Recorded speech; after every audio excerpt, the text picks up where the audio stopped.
আসসালামু আলাইকুম রহমতুল্লাহ। সবাইকে লালমাই উপজেলা ছাত্রলীগের পক্ষ থেকে পবিত্র ঈদ উল ফিতরের শুভেচ্ছা, ঈদ মোবারক। আমি শুভেচ্ছা জানাচ্ছি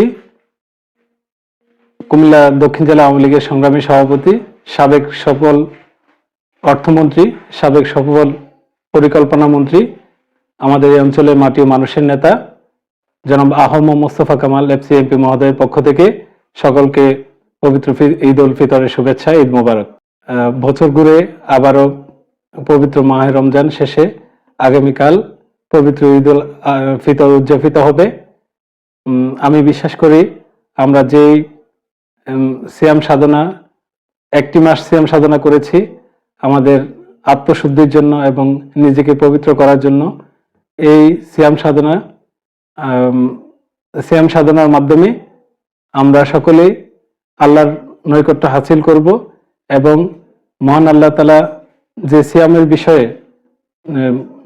হাদিসে কুদসিতে বলেছেন যে আসসাউমু লি ওয়া আনা আজজি বিহি, যে রোজা হচ্ছে আমার জন্য, এর প্রতিদান আমি নিজেই দিব।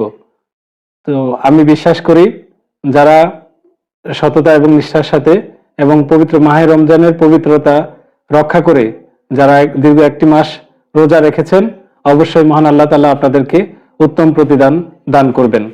আর ছাত্রলীগের একজন প্রতিনিধি হিসাবে আমি সকলকে অনুরোধ করব, আমরা সকলেই আমাদের পরিবার এবং আমাদের প্রতিবেশী এবং আত্মীয় স্বজনদের খোঁজ খবর নেব এবং সবার সাথে শুভেচ্ছা বিনিময় করব। আর এই ঈদের যে আনন্দ, সবাই সবার সাথে ভাগাভাগি করে আমরা ঈদ উদযাপন করব। আমি ছাত্রলীগের ভাইদের উদ্দেশ্যে বলবো যে আপনারা সবাই অতীতে নিয়ে আগামী দিনেও মানুষের কল্যাণে কাজ করবেন এবং আপনাদের প্রতিবেশী স্বজন এবং যারা দুস্থ অসহায় রয়েছে তাদের খোঁজ খবর নেবেন, যারা অসহায় ছাত্রছাত্রী রয়েছে তাদের খোঁজ খবর নেবেন, তাদের পাশে দাঁড়াবেন। এই ক্ষেত্রে উপজেলা ছাত্রলীগের সভাপতি হিসেবে আমার যদি কোনো করণীয় থাকে, কোনো সহযোগিতার প্রয়োজন হয়, অবশ্যই আপনারা আমার সাথে যোগাযোগ করবেন। ইনশাল্লাহ আমি আপনাদের পাশে থাকবো, যেভাবে অতীতে আপনাদের পাশে ছিলাম। আমি সকলকে আবারও পবিত্র ঈদ উল ফিতরের শুভেচ্ছা জানাচ্ছি।